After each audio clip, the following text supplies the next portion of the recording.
Shalom saudaraku dalam Tuhan. Saudara dengan pedenya Juma mengatakan bahwa di Kristen tidak ada istilah kata rasul, hanya di Indonesia kata beliau. Nah saudaraku dalam Tuhan, dia sangat malu dengan ucapannya ketika kemudian Kristen yang cerdas dan hebat ini menjelaskan tentang siapa rasul, apa tugas rasul, apa pengertian rasul, dan kenapa Tuhan memilih para rasul. Saudara dalam Tuhan, penjelasan yang sangat gamblang, yang sangat hebat dan sangat cerdas membuat Juma tidak berkutik dan akhirnya dia malu dengan ucapannya sendiri. Langsung saja kita lihat videonya dan setelahnya kita berkomentar di kolom komentar dan dukung Apologet Kristen dengan like dan juga share video ini supaya menjadi berkat bagi banyak orang, supaya orang mengerti bahwa di dalam Kristen ada istilah rasul. Dan mari kita mulai sekarang juga. Dan mari kita lihat videonya. Jadi berbicara mengenai Rasulullah Muhammad SAW, terkhusus kepada kerasulan beliau, Allah Subhanahu wa taala menerangkan di dalam Al-Qur'an, A'udzubillahi minasyaitonirrajim, bismillahirrahmanirrahim. Wa ma Muhammadun illa rasul qad khalat min qablihi rusul. Jadi Muhammad itu tiada lain hanyalah seorang rasul, dan sungguh telah berlalu sebelumnya beberapa orang rasul. Jadi yang dikatakan rasul di sini itu hanya Rasul Muhammad SAW. Kalau kita melihat daripada dua sisi agama, di Kristen itu nggak ada istilah rasul, nanti di Indonesia baru ngambil istilah rasul.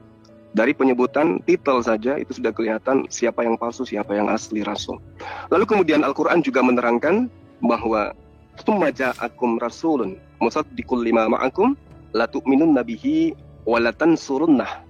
Nah, jadi di sini diterangkan oleh Allah, dan manakala aku memberikan kitab dan hikmah kepadamu, kemudian tsumma lalu datang kepadamu seorang rasul yang membenarkan apa yang ada pada kamu.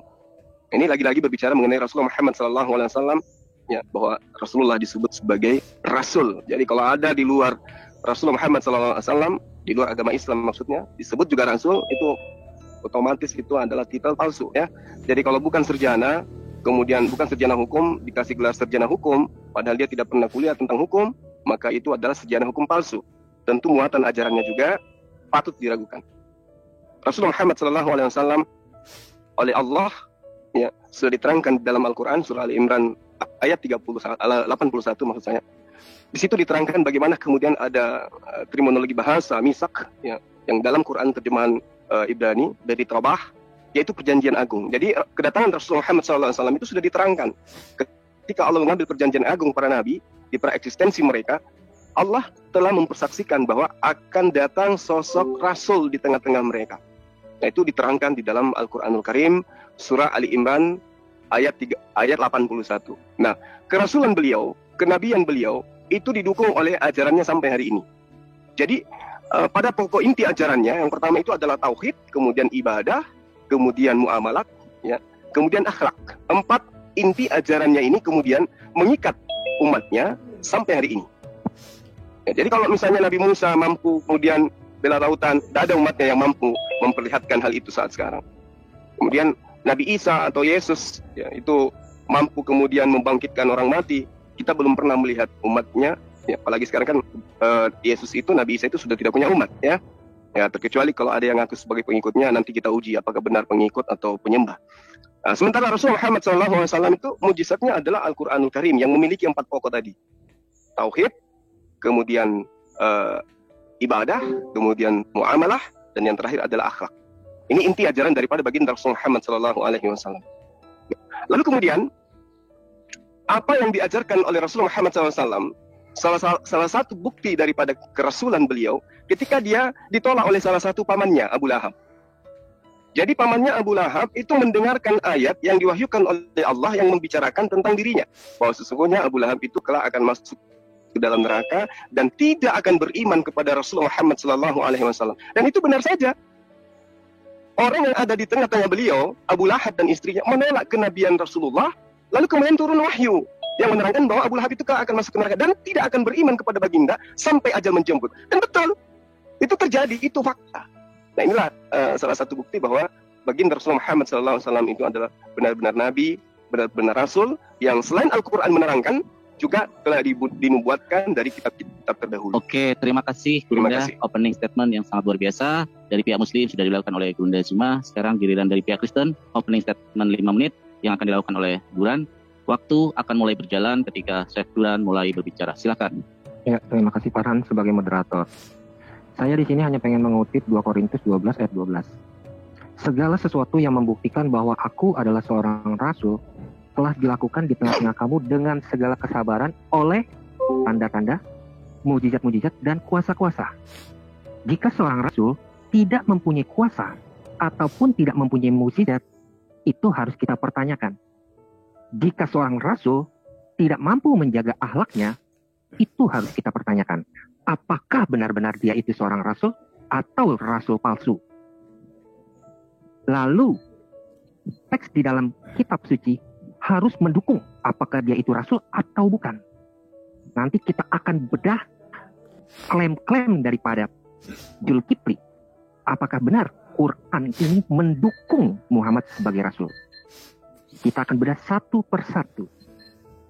Saya tidak banyak berkomentar. Saya rasa cukup sampai di sini pembukaan saya. Terima kasih. Oke, terima kasih Duran. Waktunya tidak dimanfaatkan dengan baik, cuma 1 menit 11 detik. Saya rasa sudah cukup. Oke, tidak masalah. Terima kasih Duran atas opening statement-nya. Yang pertama sekarang pihak Kristen, Duran 4 menit untuk bertanya dan nanti Gurunda Zuma 6 menit akan menjawab. Silakan dipersiapkan pertanyaannya Duran. Waktu akan mulai berjalan ketika Duran mulai berbicara. Silakan. Oke, saya mau tolong dibukain dong. Oke, di pause dulu saya screen. Ada yang mau bantu untuk saya screen atau kamu udah menyiapkan data sendiri, Duran? Oh, saya aja deh kalau gitu ya. Oke, silakan untuk saya screen. Oke. Ingat ya. Waktu dijalankan ketika Duran mulai berbicara setelah saya screen. Oke. Sebentar. Saya screen aja ya. Ini yang santai dulu kita. Warming up. Oh, nggak bisa. Sebentar. Udah bisa.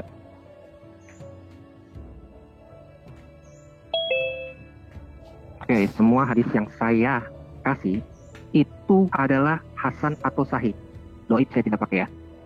Hadis Sunan Ibnu Majah nomor 320. Ya.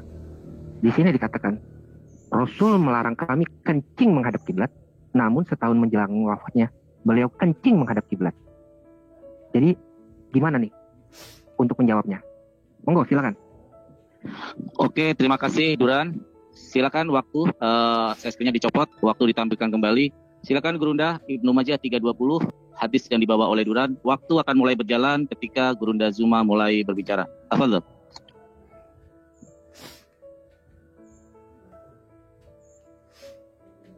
Baik.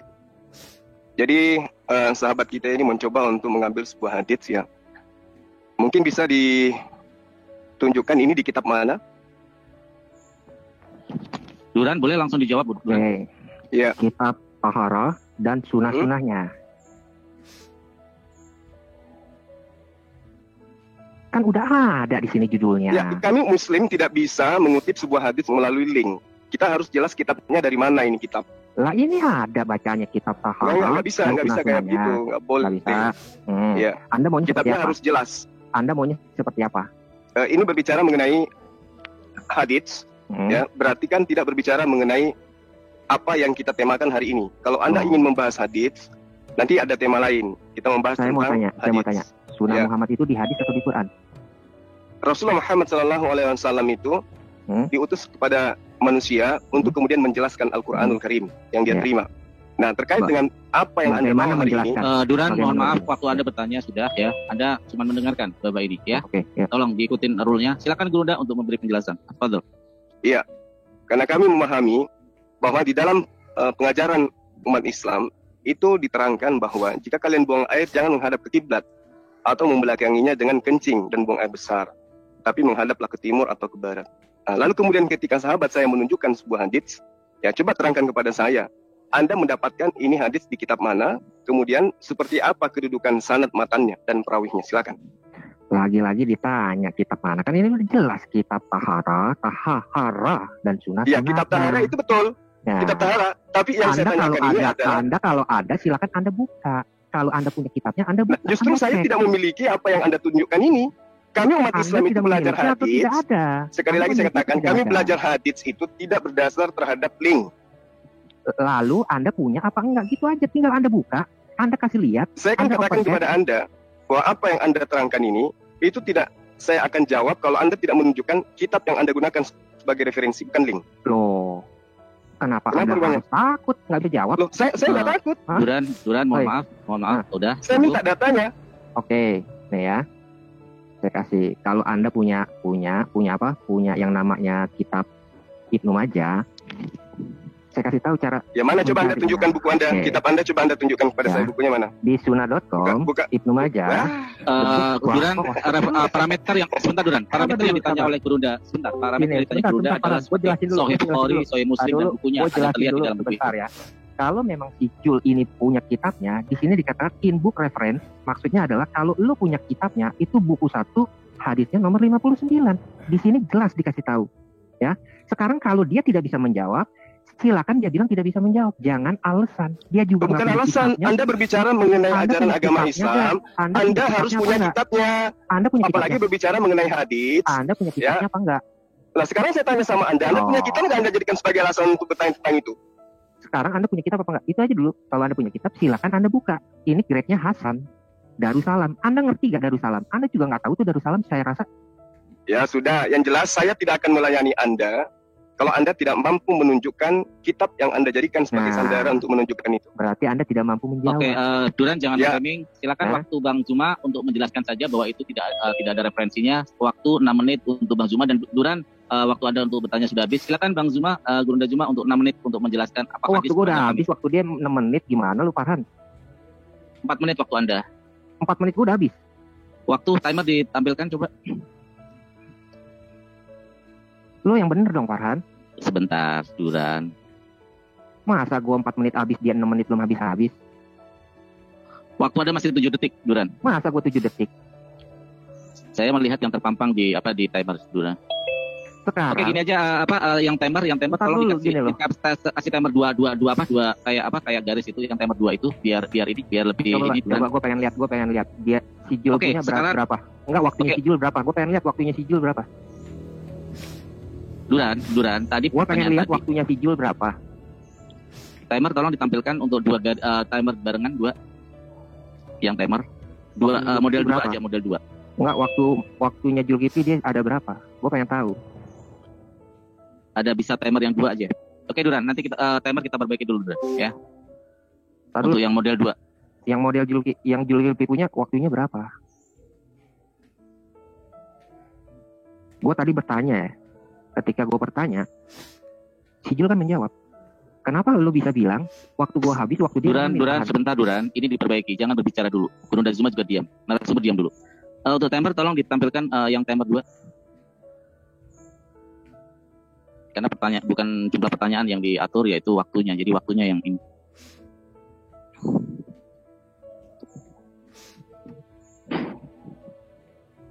Timer.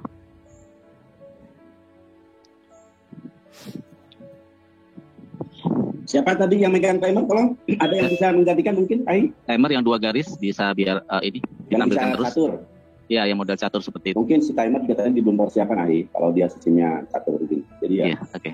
Dan juga perlu mungkin diingatkan lagi tadi kan untuk pernyataan dari pihak Kristen kayaknya tidak disampaikan, hanya 1 menit saja. Ya mungkin berarti kita nanti nggak ada pertanyaan juga, itu repot juga kan Farhan. Ya, karena pertanyaan kan didapat daripada pernyataan gitu. Ketika mereka punya pernyataan, itu akan jadi bahan pertanyaan. Itu yang tadi saya parameternya harus jelas, jangan dari apa. Selalu hadis ini harus ada referensi. Mendingan jangan bertanya aja judul, jadi enak kami ya punya waktu lebih gitu. Dan nanti kan ketika kami bertanya otomatis kan akan menjelaskan dulu apa yang sedang menerka dulu kan nggak boleh juga. Lalu saya mau tahu nih, Budak Angon posisinya sebagai apa nih? Saya mau tahu. Ini saya sedang menunggu timer. Anda posisi sebagai apa? Sedang menunggu timer ngasih tahu. Ini belum nyampe topik. Duran, justru narasumber yang harus diam. Ini nanti lagi diperbaiki. Kami berhak untuk memperbaiki timer dan kamu diam. Dan ini saya mengingatkan kepada saudara saya sebagai moderator, kan biar enak nanti ya Kang Duran. Benar kan? Tidak salah juga saya memberikan pertanyaan dan pernyataan. Ketika Anda tadi tidak menyampaikan, itu akan jadi bahan pertanyaan. Betul nggak Kang Duran? Kalau saya boleh bertanya. Sekarang gini ya. Iya. Pertama, saya bertanya kan. Tetap waktu siapin ya sambil kami mempersiapkan. Silakan. Silakan Duran. Ya. Pertama, saya bertanya kan tentang hadis. Lalu Betul. dijawab sama Zulkifli. Dengar dulu, dengar baik-baik ya. Ya, siap. Lalu saya mencoba untuk tektokan sama dia. Ketika saya tektokan, apakah ada yang melarang saya? Kan tidak awalnya. Ketika Zulkifli tersudut, baru Farhan maju. Jangan memframing seperti itu, Duran. Saya berusaha untuk adil. Ini ya. direkam. Bang Farhan, saya pemegang timernya. Jadi gini loh, itu Bang Zuma timernya tadi 5 menit 13 detik. Jadi timer ini berjalan, Bang Duran itu masih berjalan 7 detik, masih berjalan 7. Oke. Oh, berarti naik ya. Ketika terjadi tektokan, si timernya Jul dihentikan, timer saya berjalan. Betul? Enggak dong, gantian. Kamu kan tadi bersautan, Duran, yang berbicara terus matikan. Ya, jangan memframing di sini. Ya, jangan memframing di sini. Kita berusaha adil. Bang Duran masih berjalan 7 detik untuk pembukaan, jadi masih sisa 5 menitan. Gitu. Kalau ingin Sisa disamakan. saya 5 menit, bukan 7 detik sisa saya. Nah, Ya, itu tadi ternyata naik. Tadi ternyata naik, bukan turun, Duran ya. Bukan menurun tapi naik 7 8. Waktu bertanya Kang Farhan 4 menit, masa iya kok jadi 5 menit sisanya gimana kan? Enggak, Ada sisanya kesalahan deh. Ada kesalahan kan kayaknya, coba diperbaiki lagi daripada Oke, gini, ini bagus, tadi- dari awal malah bagus. tadi pertanyaannya Belum adalah 4 menit dan menjawab 6 menit. Jadi berarti Duran sudah berjalan 7 menit. Tapi saya pikir sih nggak 7 menit karena sudah ini ya. Kita bikin gini aja ya. Bang, dikurangin 1 menit aja lu take up tadi. Berarti Duran tinggal 3 menit dan Bang Zuma masih 4 menit.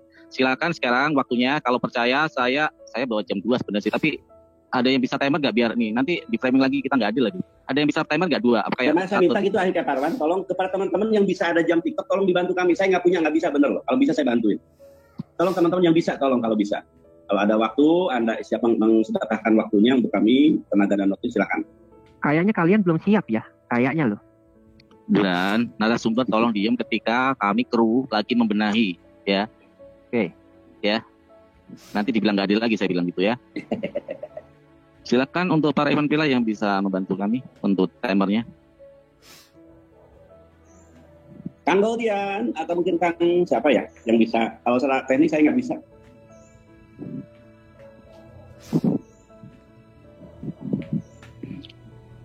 Nggak ada yang Bang bisa Yusuf. teman-teman? Bang Yusuf ada, Bang Yusuf. Saya nggak punya, nggak pernah ngedownload. Kalau nggak ada, biar saya. Kalau mau, Silakan lagi. Silakan. saya Kaisar. Oh, Kang Meta silakan Dasar. Oke, silakan Pak Kaisar. Terima kasih bantuannya. Jadi semua masuk kru ya dari Kristen, pihak Kristen diwakili Pak Kaisar, moderator saya narasumber Kristen Islam ya. Silakan Pak Kaisar. Terima kasih sekali lagi waktunya. Tolong disetting Duran 3 menit dan Bang Zuma 5 menit. Kalau untuk menjaga keadilan dari nol aja nggak apa-apa Kang Farhan, biar adil. Diulang pertanyaan, nanti dijawab di lagi. Kalau boleh, daripada nanti ada framing yang bagus. Oke, Silakan Kang Farhan. tadi soalnya udah masuk substansi Pak Budangun. 3 menit sama 4 menit aja. Jadi Tapi kita sepakatan. Beliau harus sepakat dulu, kalau sepakat dilanjut, kalau nggak sepakat dimulai nol. Oke. Cuma berapa menit? Duran berapa menit? Bang Zuma 4 menit, Duran 3 menit. Enggak, Farhan. Sebentar ya. Oke, Ya. kan lo kan mencoba adil nih. Ya, itu sih bagus. Lo kan mau potong satu-satu, 1 menit. Kalau gue 3 menit, berarti Juma 5 menit. Zulkifli 5 menit, bukan 4 menit. Gitu. Kalau Oh dipotong iya, 1 5 menit, menit. 1 Iya, sorry. Ya. Bang Zuma 5 menit karena 6 menit ya. Bang Zuma 5 menit, Duran 3 menit.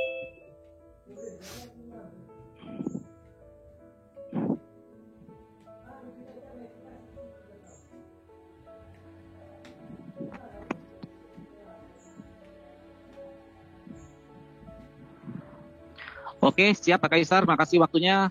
Sekarang karena tadi yang bertanya Duran dan Zuma, silakan untuk mulai lagi dari pertanyaan tadi. Silakan, waktu akan mulai berjalan. Bang Zuma ketika Bang Zuma berbicara. Tafadhol.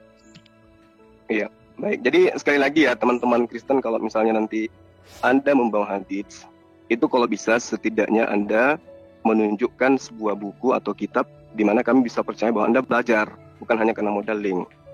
Nah, terkait dengan apa yang sahabat pertanyakan, hadits Ibnu Majah ya, nomor 320 kalau nggak salah tadi ditanyakan itu ya. Nah, perlu kami pahamkan gini, bahwa Abu Daud pun juga menjelaskan. Saya pernah melihat Ibnu Umar ya, mengatakan bahwa Rasulullah Muhammad SAW melarang kami kencing menghadap kiblat. Namun setahun menjelang wafatnya beliau kencing menghadap kiblat. Nah, lalu kemudian diriwayatkan Abu Dawud ketika ditanya, wahai Abu Rahman, Bukankah hal ini dilarang oleh Rasulullah Muhammad SAW? Ya, lalu kemudian beliau menjawab, benar, akan tetapi hal itu dilarang jika dilakukan di tempat terbuka. Apabila antara dirimu dan kiblat ada sesuatu yang menutupimu, maka itu tidak mengapa.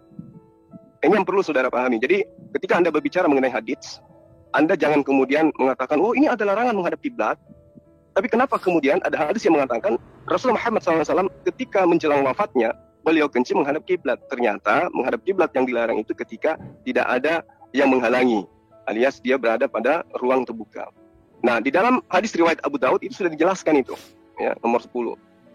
Lalu kemudian dari Abdullah bin Umar itu pernah berkata, sungguh saya pernah naik ke atap rumah lalu saya melihat baginda Rasulullah Muhammad SAW. Ya, beliau kemudian melihat Rasulullah menghadap Baitul Maqdis dalam keadaan buang hajatnya. Artinya bahwa kalau ada penghalang itu nggak apa-apa. Jadi ini diatur. Lain cerita kalau misalnya Anda itu tidak ada penghalang, ini berbicara mengenai situasi di sana ya, pada masa itu ya, di daerah Mekah, itu tidak boleh, harus ada penghalang. Kalau memang tidak ada ruang untuk menghadap selain daripada Ka'bah, boleh, yang penting di depan Anda itu ada yang menghalangi gitu. Ya, saya kira cukup dari saya. Oke, di pause waktu Bang Zuma. Silakan Duran. Ya, saya kurang ngerti nih. Kalau ada penghalang, nggak apa-apa. Kalau nggak ada penghalang, itu masalah. Berarti Allah Anda itu nggak marah dong. Sama, tolong saya mau share screen dong. Kebetulan si Jul ini bawa Abu Daud. Waktu di stop dulu. Silakan share screen. Nanti begitu Duran berbicara, tolong waktu dilanjutkan Pak Kaisar. Silakan Duran. Oke.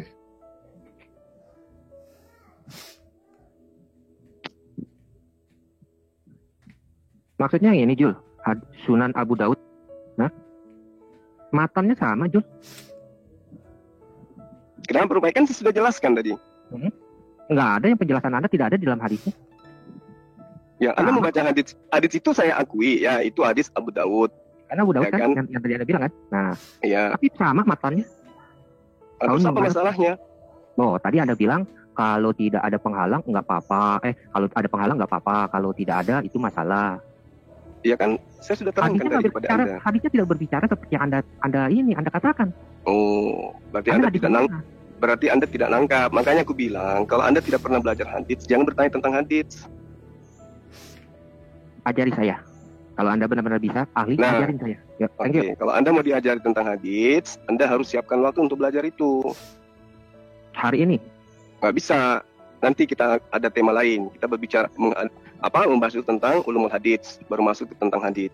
Oke. Kaisar, tolong jadwalin minggu depan si Jul mau Baik. ngajarin gue hadis. Ya. Ya, berarti Anda Oke. pintar itu namanya. Jadi jangan Anda bertanya sesuatu, Anda nggak pernah mempelajarinya Oke. gitu ya. Minggu depan tolong dijadwalin ya. Dia mau ngajarin gue tentang hadis. Ya, Kaisar ya. Ya. Ya. Sekalian saya ajari kamu tentang kitab pun juga. Ya, tenang aja. Ini waktu pada saat Jumat tadi ngomong, aku aktifin. Waktu kalian berdua bareng, aku aktifin dua-duanya ya. Jadi Bang Zuma itu 140, Bang Duran 150. Oke, silakan. Waktu berjalan lagi. Silakan Aku share untuk ini. dulu ya. Oke, siap.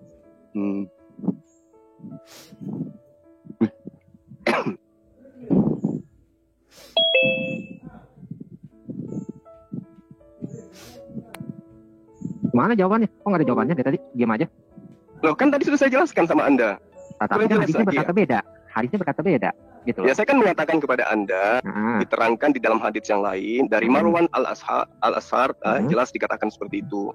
Saya pernah melihat Ibnu Umar menderumkan untahnya menghadap kiblat, lalu dia duduk dan buang air kecil dalam keadaan menghadapnya. Lalu saya bertanya kepadanya, wahai Abu Abdurrahman, bukankah hal ini telah dilarang oleh Rasulullah Muhammad SAW? Nah, beliau menjawab, benar, akan tetapi hal itu dilarang jika dilakukan di tempat terbuka. Apabila di antara dirimu ada kiblat, di antara dirimu dan kiblat ada sesuatu yang menutupinya, maka itu tidak mengapa, itu dibolehkan. Masih kurang jelas? oke. Gue mau share screen lagi dong. Gue si Jul. Waktu terus berjalan aja Pak Kaisar, karena udah 2 kali kesempatan setting dan ini ketiga kali. Silakan, Duran.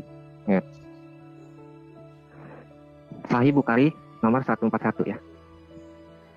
Nah, Rasul bersabda, jika salah seorang dari kalian masuk ke dalam WC.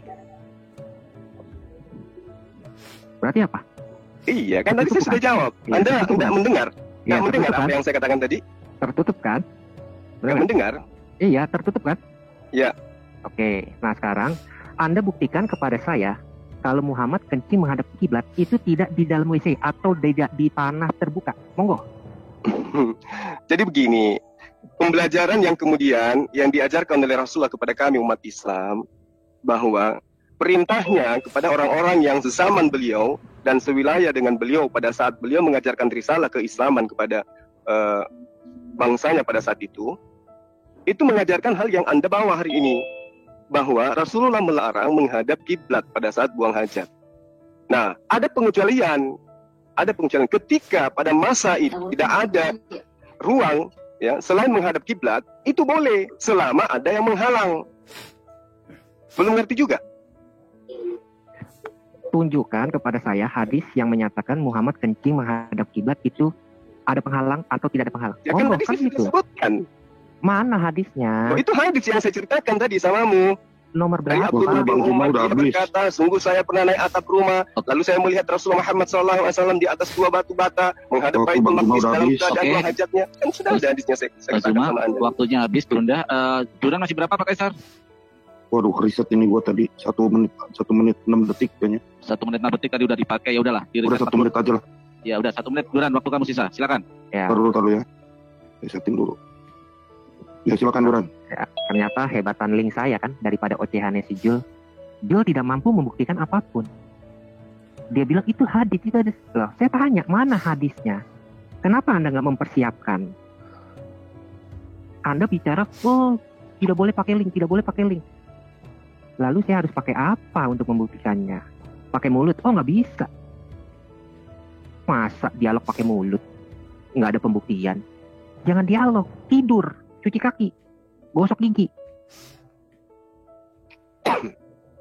Jadi kalau mau dialog, siapkan materi Anda dengan benar. Jangan Anda tidak percaya, Anda menyangkal, tetapi Anda membenarkan hadis-hadis yang saya kasih. Kan lucu. Itu aja sih. Ya, thank you. Oke, waktu juga sudah habis. Terima kasih Duran. Sesi pertama pertanyaan untuk Duran sudah selesai. Sekarang giliran Bang Zuma untuk bertanya kepada Duran. 4 menit untuk Bang Zuma, 6 menit untuk Duran. Waktu Bang Zuma mulai Tunggu ketika Bang Pak, Zuma. belum di setting Pak. Oke, siap. Bang Kaisar. Ya silakan. Oke, Bang Zuma, silakan waktu mulai berjalan ketika Gurunda Zuma mulai berbicara. Tafadhol. Baik, terima kasih atas kesempatan yang diberikan kepada saya. Pertanyaan saya sangat sederhana ya.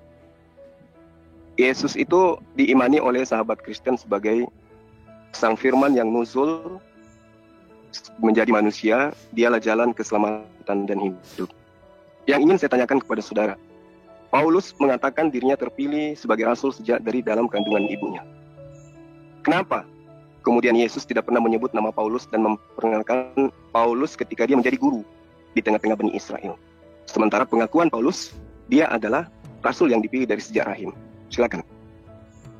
Itu adalah ungkapan bahagia Paulus.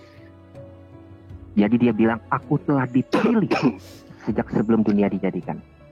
Karena dia tahu, keselamatan di dalam Yesus itu adalah anugerah. Anugerah yang direncanakan. Bukan anugerah yang asal jadi. Yang saya tanya, kenapa Yesus tidak memperkenalkan Paulus kepada murid-muridnya? Loh, Paulus kan belum jadi murid. Dia mengaku rasul dari sejak dalam kandungan ibunya. Ketika ada yang mengaku menjadi rasul. Coba ayatnya mana? Saya ajarin Anda. Ayatnya mana? Buka ayatnya. Anda nggak pernah mendengarkan ayat itu? Buka ayatnya. Ya silakan Anda buka. Mana? Anda Ayat nantang berapa? saya dialog, Anda tidak menguasai kitab Anda. Paulus Anda. mengaku Ini Bang sebagai Zuma rasul. dikasih natsnya biar Duran aja yang membaca. Ya silakan Anda tunjukkan. Kalau tidak Oh. ada keliru, Nats silakan. yang Bang Zuma tadi sebutkan Bang. Gimana? Moderator, moderator timers untuk ini jangan ikut berbicara, timer saja. Bang Zuma, dari Chef Duran menanyakan dari Bible surat apa, ayat berapa, begitu Duran? Ya.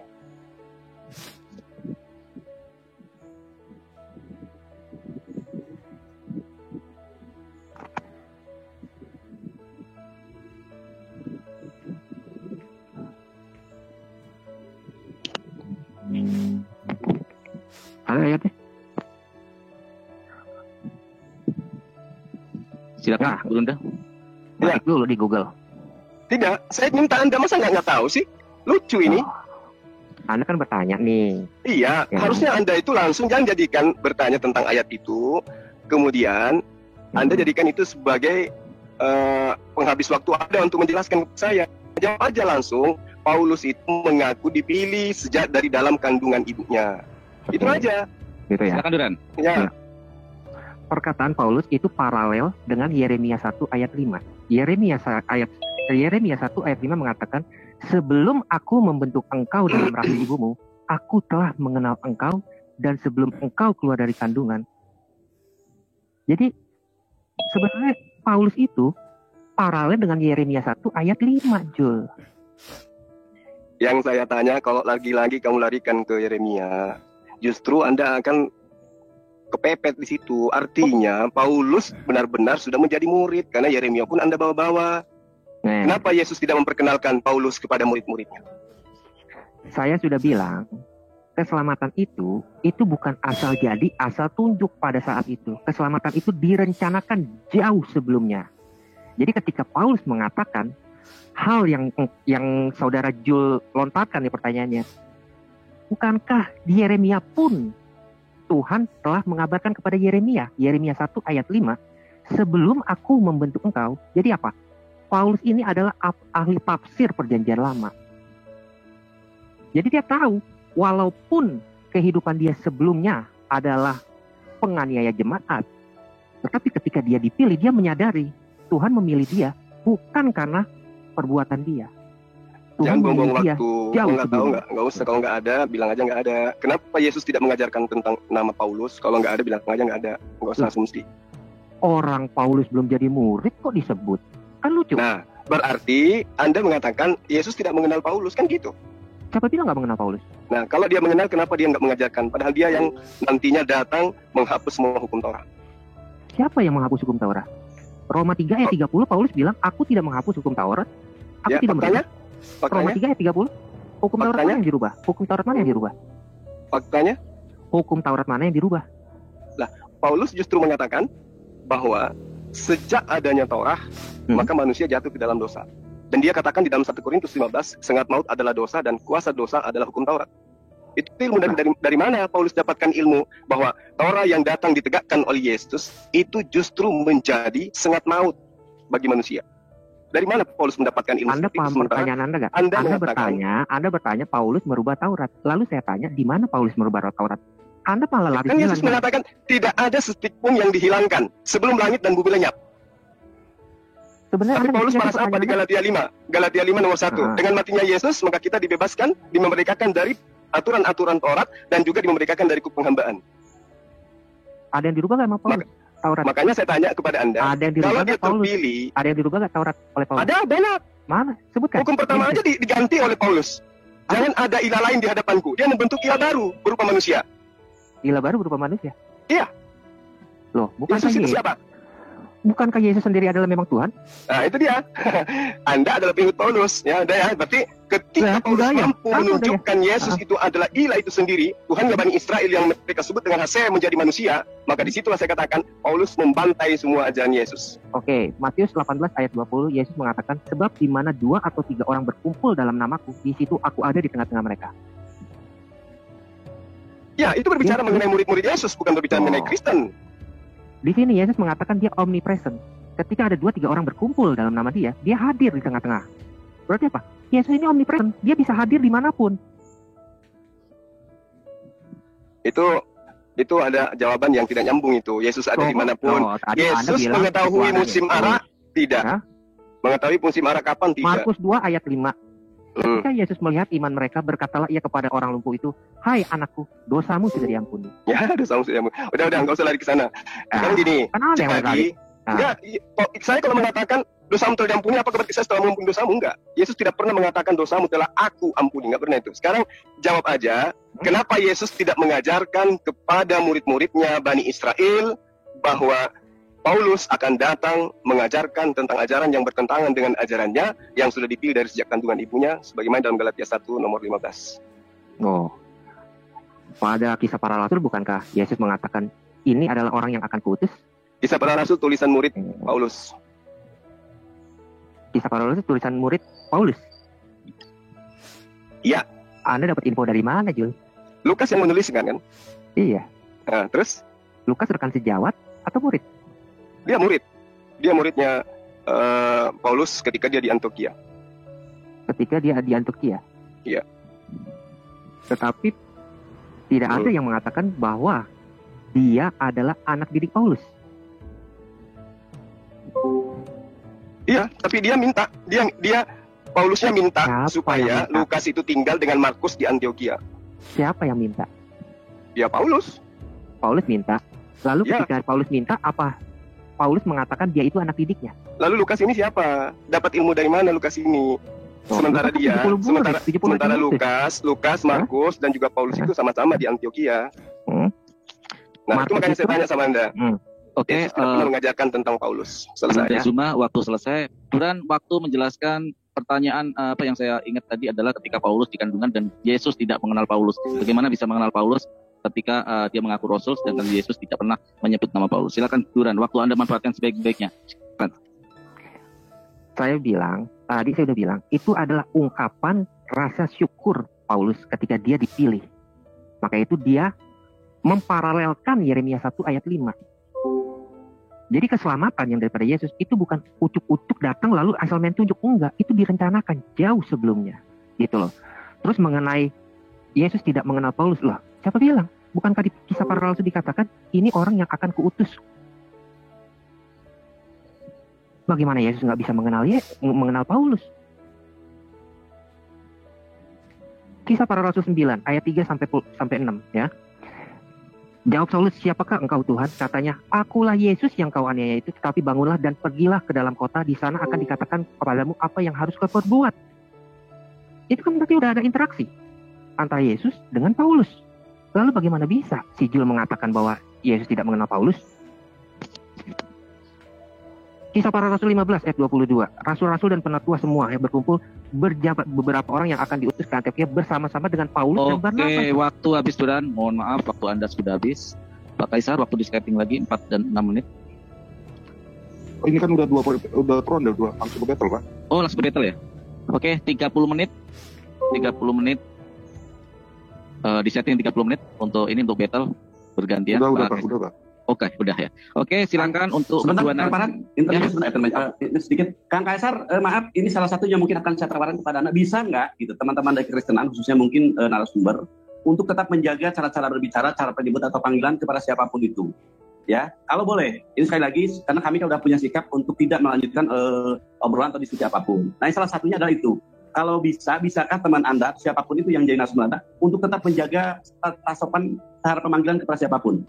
Kami dapat teguran dari sahabat-sahabat kami dari kemusliman, terutama para sahabat-sahabat dari Muslim, ya, sepupu kami, nggak nyaman ketika ada sahabat Kristen memanggil sahabat kami yang notabene oleh kami dianggap guru atau teman yang jelas mampu memberikan percaya kepada kami, dipanggil dengan kalimat-kalimat yang tidak senonoh atau tidak bagus. Siju atau itu. Mungkin seperti Pak Juma mengatakan pada saudara ini, itu mungkin lebih bagus, lebih enak. Kalau boleh, kami punya aturan, punya pemahaman atau punya keyakinan bahwa panggilan itu ya yang terbaik. Kalau Anda berbenci, tinggalkan kebencian itu sementara, kita bukti bahwa kita sedang diskusi dan ditonton oleh para netizen dan juga kita sedang belajar. Itu mungkin kalau boleh, Kang Kaisar, kalau bisa dinasihati temannya biar memanggil panggilan yang diajak berdakwah, berdebat ataupun berdiskusi dengan panggilan yang baik. Kalau boleh, kalau bisa. Ini ajaran yang dalam Islam, Al-Hujurat ayat 11 mengajarkan demikian. Makasih Kang Farhan, semoga bisa dipahami dan ini untuk kebaikan semua ya. Ini salah satu yang kami sampaikan, yang kami mintakan kepada teman-teman nantinya. Makasih, berlanjut Aina. Oke, terima kasih Pak Budangon, nasihatnya betul apa yang dikatakan Pak Budangon, ya, adab lebih tinggi daripada cuma sekedar kepintaran ya, adab. Terima kasih, saya juga memanggil Pak Kaisar juga Pak ya. Tolong Duran kita kedepankan adab dalam ranah diskusi ini. Waktu 30 menit untuk Duran dan Gurunda Zuma. Silakan digunakan sebaik-baiknya. Waktu akan mulai berjalan ketika salah satu mulai berbicara. Silakan. Oke, saya mau tanya kepada saudara Jul. Saya menemukan di surat 16 ayat 123. Kemudian kami wahyukan kepadamu, ikutilah agama Ibrahim seorang yang hanif. Jika memang Nabi Islam Muhammad adalah pengikut daripada Ibrahim sebelum-sebelumnya, kenapa turun ayat ini? Silakan saudara Jul. Atau mesti saya panggil saudara Zulkifli M. Abbas atau saudara Juma nih? Santai aja. Ya. Anda membawa Al-Quran yang menerangkan untuk perintahkan untuk ikut kepada ajaran Abraham. Nah, ajaran Abraham itu pokok intinya adalah menyembah hanya kepada Allah. Kemudian Abraham juga mengajarkan kepada keturunannya untuk bersunat. Ada yang bermasalah di situ? Jadi saya mau tekankan dulu nih ya, Saudara Jul. Ya. Saya mau tekankan. Ya. Sebelum bertemu dengan Jibril atau usia daripada Nabi Islam Muhammad sebelum 40, apa agama dia? Ya, jadi yang perlu Anda pahami bahwa ketika Rasulullah Muhammad SAW itu belum menerima wahyu, beliau tidak pernah melakukan satu perbuatan kemusyrikan, perbuatan yang sama dilakukan oleh orang kaum pagan pada masanya. Dia hidup pada masa kaum fatrah, kaum di mana mereka tidak diutus nabi dan rasul, dan tidak ada pewahyuan kitab suci. Agama Saya dia sudah apa? jawab ya. Agama dia apa? Sebelum 40, Dia tidak memiliki agama dia. ajaran sebagai pegangan, dalam arti kata sebagai pedoman untuk kemudian dalam hal syariat, muamalah dan seterusnya itu tidak merupakan sebuah ajaran yang sudah baku. Oh, berarti Tetapi dia tidak pernah melakukan penyembahan berhala seperti kaum Arab pada masa itu. berarti Anda menyatakan bahwa sebelum usia 40, Nabi Islam Muhammad tidak mengikuti agama Ibrahim. Benar? Emang ada dalilnya? Loh, kan tadi Anda yang bilang dia tidak mengikuti agama apapun. Kan beliau disunat, dan juga beliau itu tidak menyembah kepada selain daripada Allah. Saya bertanya, sebelum usia 40, agama Muhammad itu apa? Agama Nabi Islam itu apa? Apakah pengikut Ibrahim atau bukan? Biar simpelnya seperti itu aja deh. Dia tidak bisa dikatakan sebagai pengikut. Ya, kenapa? Karena dia tidak mendapatkan pengajaran bahwa seperti ini ajaran Rasulullah Nabi Ibrahim. Anda nggak berkontradiksi dengan ucapan Anda ketika Anda mengatakan Nabi Islam itu disunat mengikuti Ibrahim, tetapi Anda mengatakan bahwa dia tidak mengikuti Nabi Ibrahim. Anda sedang melawan diri Anda sendiri nih. Enggak dong. Saya kan sudah mengatakan kepada Anda bahwa Rasulullah Muhammad SAW itu tidak bersunat kemudian hanya karena mengikuti Abraham, ya kan?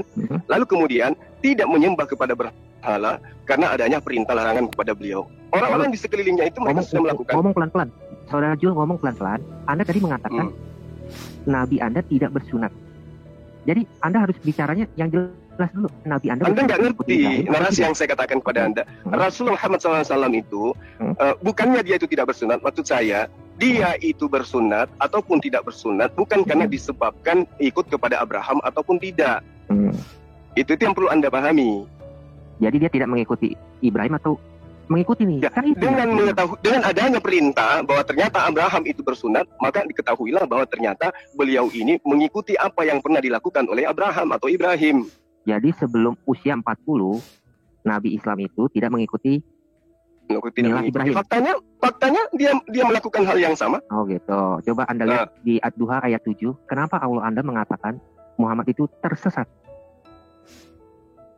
Di surah apa? Ad-Duha ayat 7. Ad-Duha ayat 7. Surah 91 ayat 7. 93 ayat 7. Dikatakan dan dia mendapatimu sebagai tersesat. Di mana lalu dikatakan dia memberikan petunjuk. Nggak tahu ya? Di mana dikatakan situ tersesat? Di situ pakai kata dolan bukan? Iya. Dolan itu apa?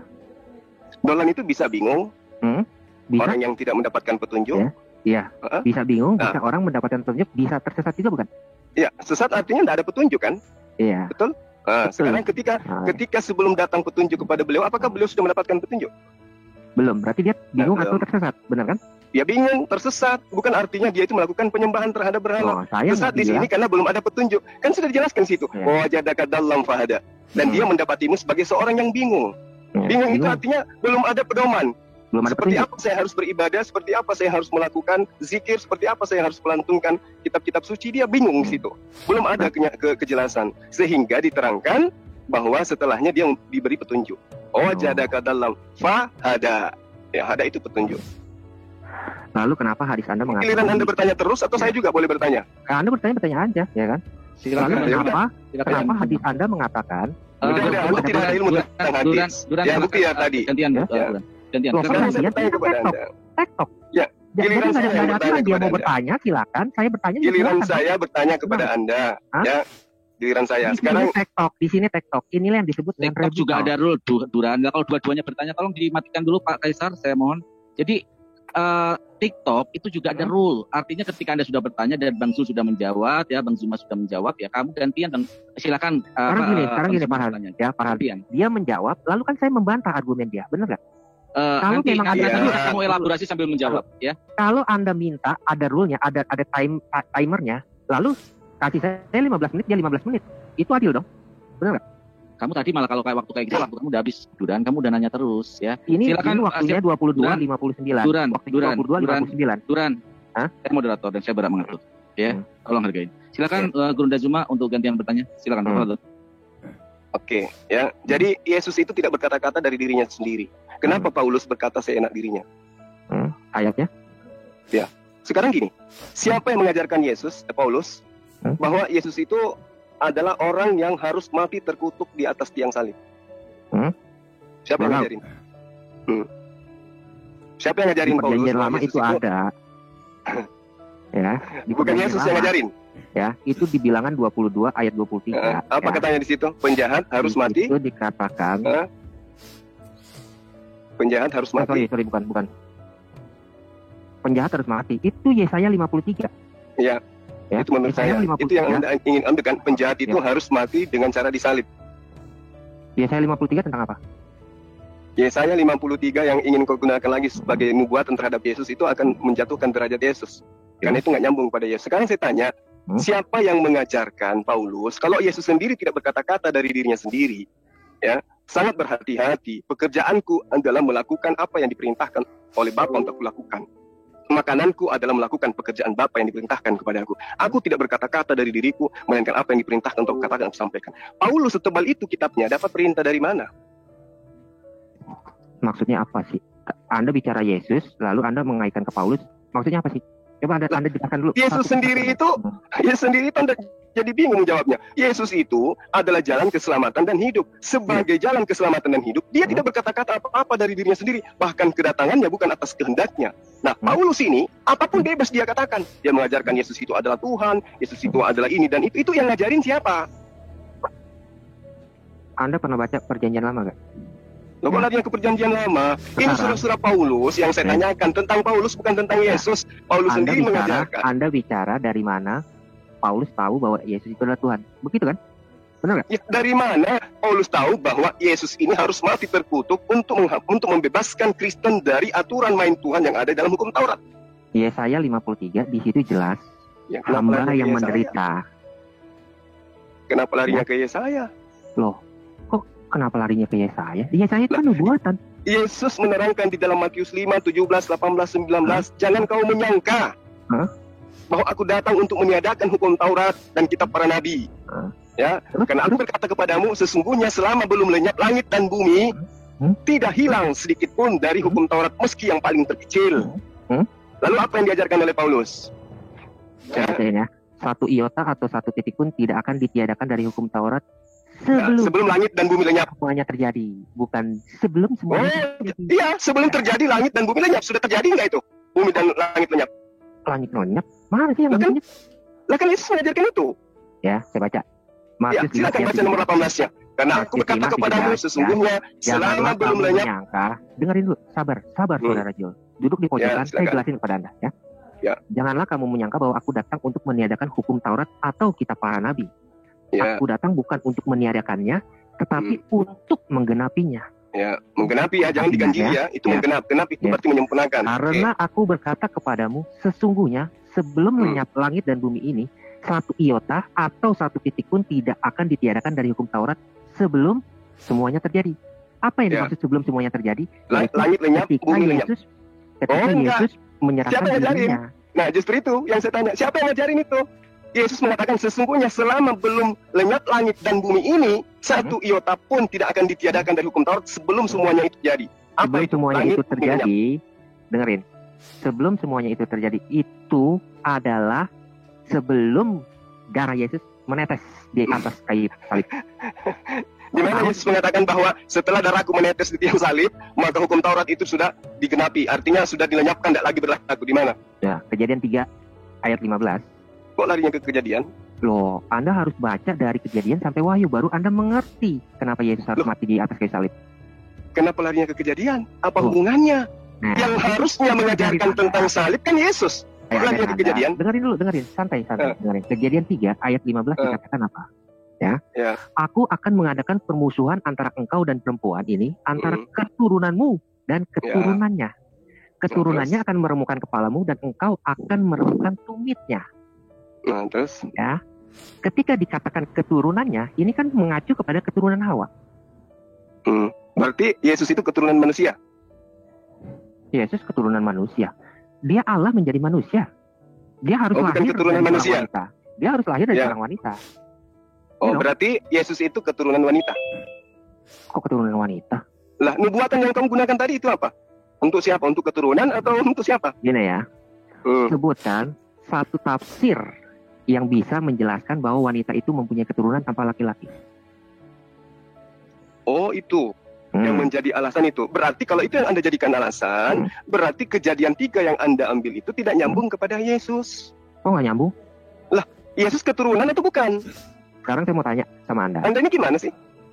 Wanita bisa gak melahirkan tanpa benih dari seorang pria? Bisa, kalau Tuhan menghendaki. Buktinya Maria bisa. Bisa, kalau Bisa Tuhan dong. menghendaki. Benar, bisa kalau Tuhan menghendaki. Iya, betul. Maka Buktinya itu Maria itu adalah Hawa yang akan datang, istilahnya. Kalau Anda nggak ngerti teologi ya. Ya, berarti. Jadi di sini dikatakan perempuan ini. Kan saya bertanya kepada Anda, ada gak perempuan yang lahir tanpa benih pria? Kan Anda bilang bisa. Bisa, Hawa Contohnya juga lahir Maria. tanpa Contohnya Maria, benih. benar kan? Contohnya Maria. Selain Maria ada gak? Hawa juga. Hawa dilahirkan. Justru itu ajaibnya. Hawa lebih hebat. Kalau Yesus Tuhan Anda itu dilahirkan, Maria nggak dilahirkan. Hawa nggak dilahirkan, bisa. Lebih dahsyat dia. Hawa dilahirkan. Enggak, siapa bilang? Anda tahu Hawa gak sih? Nggak usah lari kemana-mana. Anda... Saya nggak tahu Hawa. Yang saya tahu Hawa itu penjual jengkol tetangga saya. Sekarang gini, Anda mengambil kitab Kejadian miliknya agama lain untuk menutupi agama Anda, itu nggak nyambung. Karena yang saya terangkan kepada Anda itu adalah sebelum langit dan bumi ini lenyap, hukum Taurat bagi Bani Israel itu tidak boleh dihilangkan. Lalu siapa yang mengajarkan Paulus dengan matinya Yesus di tiang salib? Ya.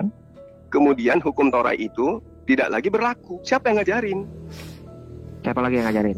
Ya. Sebentar ya. Sama Anda tuh harus ada dalil. Yesus pernah mengatakan, kitab para nabi, dan semua nubuatan itu berakhir pada zaman Yesus atau siapa tuh? Yesus dong. Yesus. Oh. Di mana diterangkan itu coba? Bentar. Nah, saya kasih Anda untuk Lukas 16 ayat 16. Nah, Lukas 16 ayat 16. Hukum Okay. Taurat dan kitab para nabi berlaku sampai kepada zaman Yohanes. Nah, ya, itu. berlaku sampai kepada zaman Yohanes. Oke. Sekarang berbicara mengenai Lukas. Lukas itu menuliskan tentang firman atau hasil penyelidikan? Hasil penyelidikan. Ya. Tetapi dengan diilhami oleh Roh Kudus. Bagaimana ceritanya diilhami kalau dia menyelidiki? Kalau dia diilhami tidak perlu menyelidiki. Layaknya Yesus dia berkata berdasarkan firman Tuhan. Tidak mesti menyelidiki. Itu satu poin. Kedua, kalau Anda mengatakan itu sebagai pembenaran, di dalam Amsal 30 nomor 6 diterangkan, jangan menambahi firman Tuhan supaya engkau tidak ditegurnya, supaya engkau tidak dianggap sebagai pendusta. Nah, sekarang mana firman Tuhan yang ada di kitabnya Bani Israel yang mengatakan Tuhan itu akan datang menebus dengan darahnya dan menghapus semua aturan mainnya yang sudah diterangkan, yang sudah disampaikan kepada Bani Israel. Ada enggak? Bahkan Tuhan mengatakan, jangan kau menambahi apa yang kuperintahkan kepadamu dan jangan kau menguranginya. Ulangan 4 nomor 2. Kejadian 3 ayat 21. Dan Tuhan Allah membuat pakaian dari kulit binatang untuk manusia dan untuk istrinya itu, lalu mengenakannya kepada mereka. Meaningnya, ketika Adam dan Hawa sudah jatuh ke dalam dosa, kan seharusnya dia mati. Kan dikatakan, jika engkau memakan buah itu, maka engkau mati. Tapi di sini dikatakan, Tuhan membuat pakaian dari kulit binatang. Lalu bagaimana kulit binatang itu bisa menjadi pakaian? Tentu harus ada pengorbanan darah, kurban. Oh, nggak bisa Tuhan itu membuat langsung pakaian gitu. Layaknya dia menciptakan Adam tanpa harus ada kandungan dulu. Nggak bisa ya. Harus ada korban binatang dulu, dibunuh binatangnya dulu, baru ada kulitnya gitu ya. Ini adalah Alkitab yang membicarakan, bukan Anda. Di mana dikatakan bahwa Allah menyembelih kurban kemudian kulitnya diberikan kepada Adam Hawa? Ada? Emang Anda kira Allah itu ada di dalam Alkitab? Larinya kemana-mana Anda ini. Loh, Ya ada udah lari. tanya lembaga Ada lari kitabmu, hapuskan kata Allah di dalam kitabmu. Anda baca tentang Abdullah Ibnu Muti. Dia orang Melayu keturunan Yaman. Dialah yang Terus? menerjemahkan Ya Alkitab. kan itu tahun berapa? Baca dong Itu tahun berapa? 1800 sekian. Nah sekarang kitabmu sudah berapa kali revisi? Oh, Al-Quran nggak ada revisi ya? Kamu itu, aduh gimana sih? Al-Quran Sudah nggak berapa ada kali revisi. kitabmu direvisi? Kenapa kata Allah tidak direvisi? Kalau kata Allah itu tidak pas di kitabmu. Emang Tapi itu Allah bukan itu, kitabmu kan, itu kan emang kitabnya Bani kata Israel. Allah itu, Udah, nggak usah kemana-mana. Sekarang tunjukkan dalilnya di mana sang bapak menyembelih kurban, kemudian mengambil kulitnya untuk memberikan kepada Adam Hawa. kayak itu. Mana? Datanya di mana? Dan Di mana? Allah membuat pakaian dari kulit binatang. Untuk Iya, manusia. iya. Menyembelih Ya, binatangnya apa? kapan? Pada saat itu juga dong. Ada, datanya ada. Itu kejadian 3 ayat 21. Gimana sih? Kan diterangkan di situ mengorbankan. Hanya dikatakan kulit binatang yang diberikan kepada siapa? Kepada Adam dan Hawa. Karena Penyembelihannya kulit kapan? binatang itu Hmm. adanya setelah dikorbankan atau sebelum dikorbankan. Ya sama. Buktinya juga Adam tidak dikandung, kok tiba-tiba ada manusianya? Anda ngomong dari tadi nggak nyambung. Anda Ada tidak tidak nyambung. dikandung. Anda menuduhkan sesuatu kepada Tuhannya Bani Israel, sesuatu yang tidak ada datanya. Anda mengatakan mengorbankan binatang, kemudian kulitnya diambil, lalu kemudian dipakaikan kepada Adam dan Hawa. Kenapa nggak sekalian aja Anda mengatakan menyembelihnya, mengulitinya, menjemurnya begitu kering, lalu kemudian dipakaikan kepada Adam dan Hawa?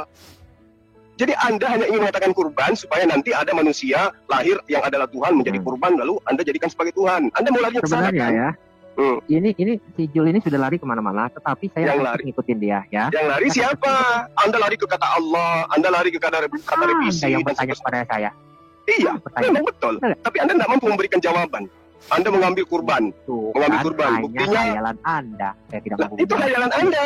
Nanti kurban yang kulitnya diambil untuk Adam, nanti Anda identikan dengan Yesus yang adalah kurban.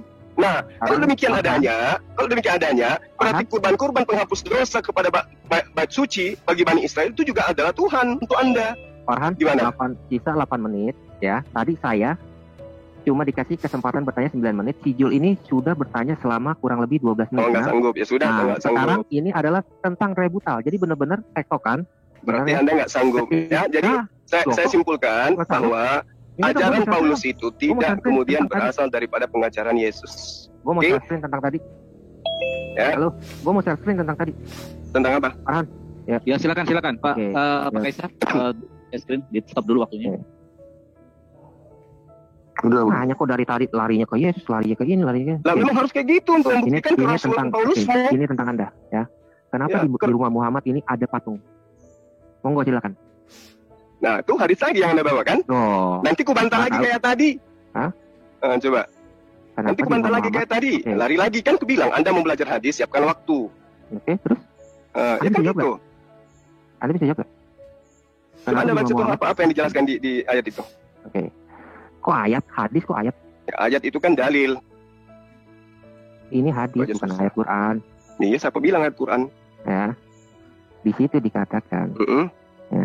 di dalam rumah Muhammad itu ada patung sehingga Jibril tidak datang kepadanya. Lalu ada juga gambar berupa patung di tirai rumah Nabi Isa Muhammad. Silakan Anda jelaskan. Jawaban kepada saya sama seperti tadi ya. Apa? Jawaban saya seperti tadi. Jawabannya mana? Ya, Anda harus belajar dulu tentang hadis. Seperti yang saya terangkan tadi kepada Anda, bahwa ketika Anda menuduhkan Rasulullah Muhammad SAW itu kencing menghadap kiblat, saya kan sudah menjawabnya. Kesimpulannya Anda harus belajar ulumul hadis dulu. Oke, saya sudah belajar dan ini sudah disahkan oleh konsultasi syariah. Nanti saya kasih lihat muslim.or.id. Ya, ternyata hadis itu memang benar ada dari Abu Hurairah, bla bla bla bla bla. Ada patung, cuy. Jangankan di rumah Rasulullah, kalau ada patung yang Anda berkaitan dengan hadis. Baitullah saja ada kan waktu itu. Oke, patung Nah, itu. sekarang berbicara mengenai Patung hadis. itu, Ya. itu berupa larangan atau diperbolehkan di dalam Islam. Ada patung. Memang sudah ada syariat Islam. Lalu kemudian Rasulullah memasang patung di rumahnya gitu maksudku. Ini Jibril. Ketika Jibril datang, apakah belum ada syariat Islam? Enggak, saya tanya sama Anda. Anda membawa hadis, oke. Nah, ketika Anda mengatakan ada hadis seperti itu, apakah sudah ada aturan datang kepada Rasulullah bahwa tidak boleh ada patung, tidak boleh ada gambar? Oh, berarti belum ada. Nah, itu saya tanya sama, katanya Anda menguasai hadis, Anda sudah belajar Oh. hadis tadi kan? Siapa yang sudah pernah belajar hadis tadi? Ya. Jibril itu tidak mau datang karena ada patung di rumah Muhammad. Berarti apa? Udah ada syariat. Di mana diterangkan itu? Di dalam hadis lain. Coba. Iya, saya ngerti. Jibril telah datang kepadaku serta berkata, aku telah datang kepadamu tadi malam dan tidaklah menghalangiku untuk masuk kecuali karena ada patung di depan pintu. Berarti ada kalaupun hadis itu kau katakan sebagai hadis sahih misalnya, apa yang dilakukan oleh Rasulullah Muhammad SAW kemudian? Memotong kan? Ya, kepala patung. Saya tanya. Memotong kepala patung kan? Nah, terus? Ya. Berarti apa? Terus? Ketika telah turun ayat-ayat contoh Al-Alaq, Al-Mudathir segala macam, tetapi di dalam rumah Muhammad tetap masih ada patung. Patung yang mana? Oh, patung yang mana? Patung yang apa lagi? Anda membawa hadits. Ya, saya patung tanya. Di zaman Arab. Oke, patung di zaman Arab, apakah patung itu adalah patung pahlawan atau patung berhala kalau di zaman Arab? Monggo. Nah, sekarang begini. Kalau Anda membawa sebuah hadits, Anda terangkan dulu perawinya siapa, sanadnya siapa, kedudukan hadisnya seperti apa, dan tidak bisa kemudian Anda mengatakan bahwa Rasulullah Muhammad SAW lah yang menggunakan berhala itu sebagai sesembahan, atau dialah yang kemudian menjadikan patung itu ada di dalam rumahnya. Karena saya pribadi, saya katakan kepada Anda, saya nggak pernah bilang itu patung berhala. Ingat loh, Anda yang ngomong loh. Saya bilang di zaman Arab, apakah patung itu patung berhala atau patung tokoh pahlawan? Kan saya bertanya seperti itu sama Anda. Hati-hati loh Anda loh. Iya, makanya saya katakan kepada Anda. Anda yang bilang loh patung berhala loh. Saya bilang apakah bukannya tadi hadisnya yang Anda bawa? Iya. Tapi kan saya bertanya, apakah patung yang ada di dalam rumah Muhammad ini adalah patung berhala atau patung tokoh pahlawan? Saya bertanya seperti itu. Lalu Anda bilang patung berhala. Ingat loh, Anda yang ngomong loh. Yang namanya patung pada masa itu kan kau bawa tadi. Saya kan mengatakan bahwa jangankan di rumah Rasulullah, kalau Anda membawa sebuah hadits, ya, di dalam Ka'bah saja itu penuh dengan patung. Iya, betul. Nah, terus apa masalahnya kemudian? Saya bertanya, ya kan, di rumah Baitullah itu patungnya patung berhala semua. Nah, di rumah Muhammad ini patung apa yang ada di dalam Nah, sekarang begini. Apakah kemudian Rasulullah Muhammad SAW ketika ada patung tersebut itu sudah datang syariat kepadanya? Loh, syariat itu apa sih? Anda jelasin ke saya deh. Ya, syariat itu adalah hal-hal yang berkaitan dengan larangan dan perintah yang terkait dengan apa yang kita bahas malam ini. Oke, Al-Quran itu syariat bukan? Al-Quran penuh dengan syariat, aturan main dalamnya. Oke. Ayat-ayat Quran itu syariat atau bukan? Ada syariat, ada muamalat, ada akhlak, ada akidah, ada tauhid. Oke. Ketika datang Al-Mudathir, hai orang berselimut, itu syariat atau bukan? Ya, itu perintah, itu teguran. Oke, teguran ya. Ketika di Ad-Duha ya dikatakan Muhammad itu tersesat. Ya, Anda bilang kan bingung. Yang bingung situ. Tersesat itu Anda pikiran tersesat menurut Anda orang Indonesia dengan tersesat dalam ayat ini itu beda. Artinya tersesat di sini itu belum mendapatkan petunjuk tentang satu hal. Belum mendapatkan wahyu dari Allah. Oke. Ketika surat Al-Alaq, surah pertama itu turun, itu sudah mendapat petunjuk atau belum? Ya, itu sudah dapat petunjuk. Oke. Ketika sudah dapat petunjuk, kenapa Muhammad masih tetap ada patung di dalam rumahnya? Nah, ini yang perlu kamu jelaskan ke saya. Duluan mana hadits yang Anda terangkan ini dengan petunjuk perintah larangan tentang patung? Ayo, belajar hadits kan Anda? Di sini, Jibril sudah pernah datang atau belum ke Muhammad? Nah, dia datang mengajarkan tentang perintah baca, bukan datang membahas tentang patung. Oke. Makanya saya tanya samamu, kalau Anda belajar tentang larangan ada patung itu di Quran atau di hadis? Ya kan sudah jelas dilarang di patung-patung. Larangan ada patung itu di Quran atau di hadis? Ada dijelaskan dalam Al-Quran, misalnya dalam surah Sabah nomor 13 bagaimana ayat 13 bagaimana kemudian tentang patung-patung dan seterusnya itu memang sudah dilarang. Berhala itu dilarang. Iya. Lalu kenapa Sulaiman membuat patung dengan dibantu oleh jin? Kalau ke Sulaiman, apa hubungannya? Anda bilang kan itu sudah dilarang. Apa hubungannya kemudian dengan syariat Islam dengan yang dibawa oleh Sulaiman atau Salomo dengan kaumnya? Loh, Sulaiman bikin patung nggak? Sulaiman bikin patung? Menurut kamu ada nggak di dalam Al-Quran itu? Ada. Coba tunjukkan di mana? Anda nggak tahu? Surat 34 ayat 14. Ya, coba tunjukkan. Ya. Coba tunjukkan. Sebentar. Bukan yang itu tentang kematian Sulaiman. Ya. Sulaiman bikin patung itu di surat 34 ayat 13, ya benar. Apa yang diterangkan situ? Ya. Coba share.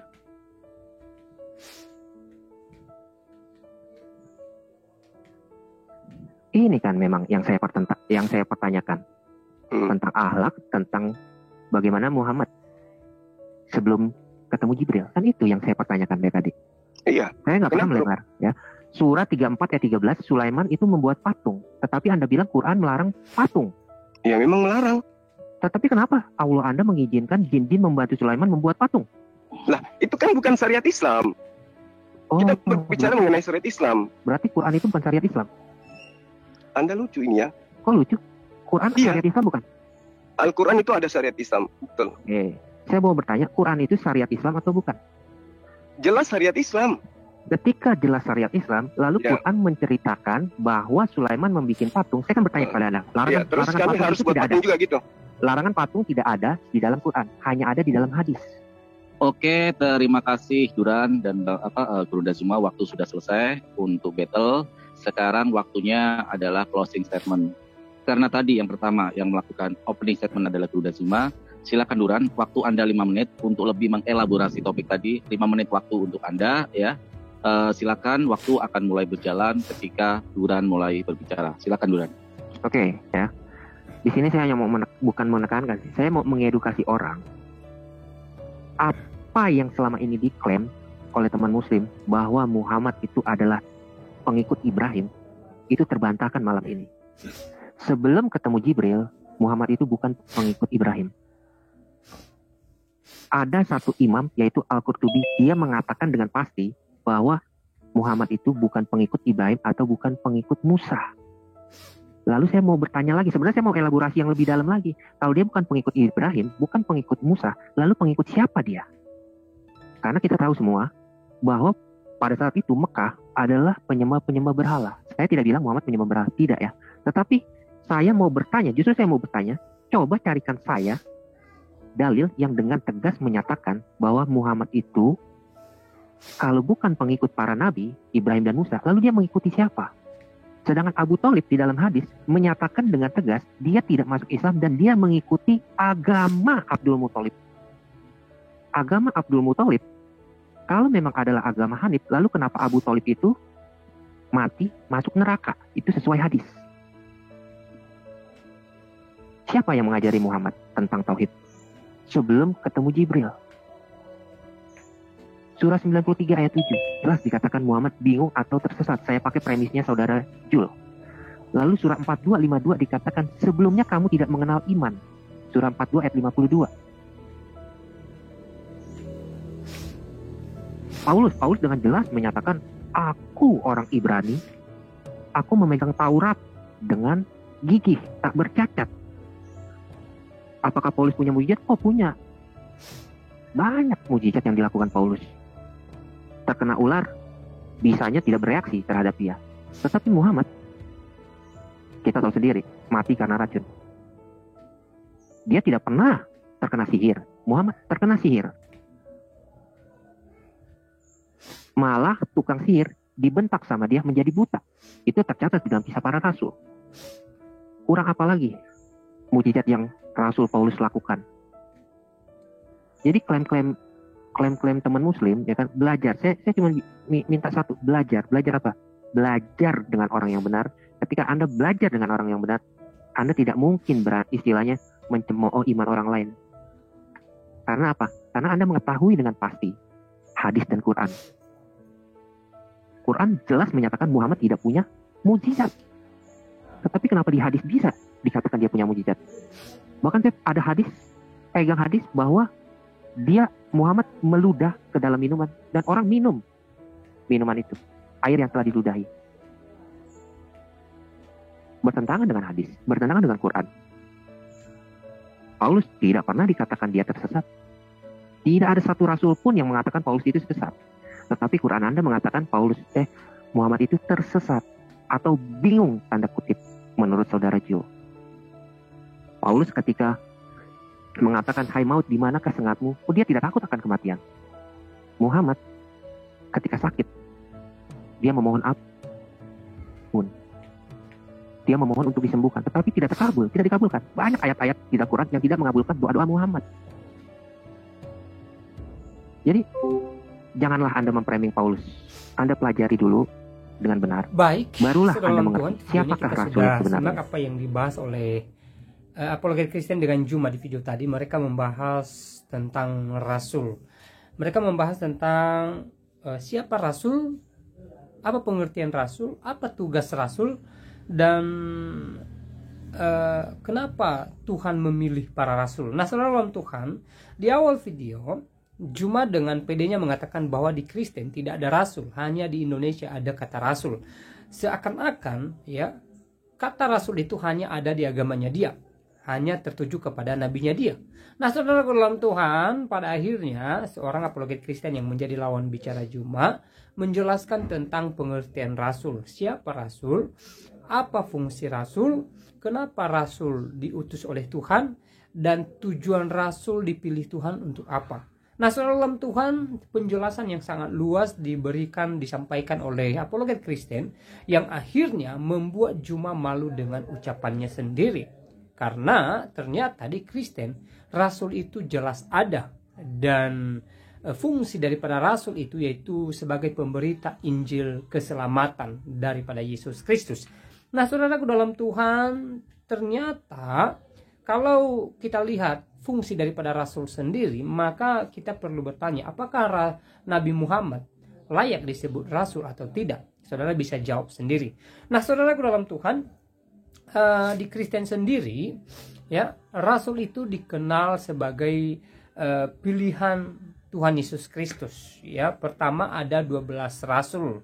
Ya, sebagai murid-murid Tuhan Yesus, Yesus memilih mereka menjadi penjala manusia untuk memberitakan kabar baik, kabar keselamatan tentang Yesus Kristus, bahwa Yesus telah datang ke dunia ini, Allah telah datang ke dunia ini untuk memberikan keselamatan kekal bagi setiap orang yang percaya kepadanya, sehingga mereka tidak binasa melainkan beroleh hidup yang kekal. Itulah tujuan daripada Yesus memilih daripada rasul, dan jelas ya, fungsi daripada rasul adalah menjadi pemberita Injil keselamatan, menjadi pemberita pesannya Tuhan, menjadi pemberita tentang siapa Yesus Kristus, bahwa Yesus adalah Tuhan dan Juru Selamat bagi setiap orang percaya. Nah, saudaraku dalam Tuhan, jelas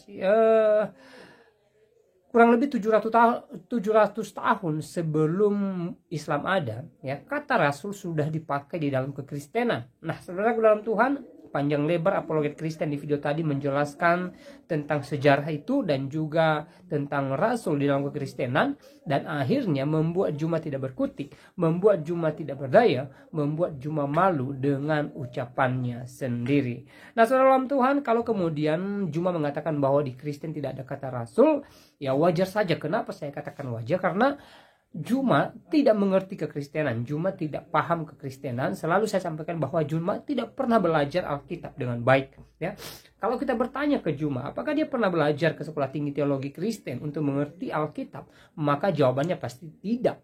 Jadi bagaimana dia bisa mengerti Alkitab dengan baik, dengan benar, sementara dia tidak pernah belajar Alkitab? Ya wajar saja kalau penjelasannya tentang kekristenan, tentang Alkitab selalu saja salah, selalu saja ngawur, dan selalu saja tidak sesuai dengan apa yang dituliskan dalam Alkitab. Nah, saudara dalam Tuhan, kita maklum tentang itu, karena dia tidak mengerti apa-apa tentang kekristenan dan tentang Alkitab. Kalau kemudian dia membahas Kristen, dia membahas Alkitab, dia menafsirkan ayat-ayat Alkitab dengan salah, dengan sesuka hatinya, ya silahkan saja. Ya, tidak memengaruhi iman kekristenan, tidak mengurangi nilai kekristenan itu sendiri, dan tidak membuat kita meninggalkan Tuhan Yesus Kristus. Justru ketika dia membahas Alkitab, kita sadar bahwa dia tidak mengerti Alkitab, maka itulah yang menguatkan iman kita, bahwa iman kita kepada Yesus Kristus semakin teguh, semakin diyakinkan, dan kita semakin percaya bahwa Yesus adalah Tuhan dan Juru Selamat dalam hidup kita, dan Yesus telah memilih rasul-rasulnya untuk menjadi pemberita Injil kebenaran kerajaan sorga. Nah, saudaraku dalam Tuhan, selebihnya seperti apa tanggapan saudara, silahkan tulis di kolom komentar. Tuliskan tanggapan atau komentar yang baik, yang positif, terutama komentar-komentar yang memuji muliakan nama Tuhan, dan komentar yang memberkati kita sekalian. Dan sekali lagi, dukung apologet Kristen dengan like, ya, tekan tombol like yang ada di bawah. Juga share videonya, itu bagikan videonya supaya menjadi berkat bagi banyak orang. Dan jangan lupa tekan tombol subscribe dan juga tombol lonceng yang ada di samping tombol subscribe, supaya melalui channel ini semakin banyak jiwa-jiwa yang mengerti kebenaran dan semakin banyak jiwa-jiwa yang memuji, memuliakan nama Tuhan Yesus di atas kerajaan sorga. Nah, salam Tuhan, di kesempatan juga saya kembali ingatkan kita supaya kita tetap semangat menjalani hari-hari kita, supaya kita tetap semangat beraktivitas, semangat mengejar cita-cita kita, apapun keadaan kita saat ini, apapun yang sedang kita alami. Mari kita tetap berserah kepada Tuhan, mengandalkan Tuhan, percaya akan mujizat Tuhan, percaya akan pertolongan Tuhan, dan kita percaya bahwa di waktunya Tuhan pasti memberikan yang terbaik bagi setiap kita yang berharap kepadanya. Nah, salam Tuhan, saya tidak terlalu panjang lebar menyampaikan pesan video ini. Semoga video ini memberkati kita, menguatkan kita, dan Tuhan Yesus Kristus memberkati kita. Shalom.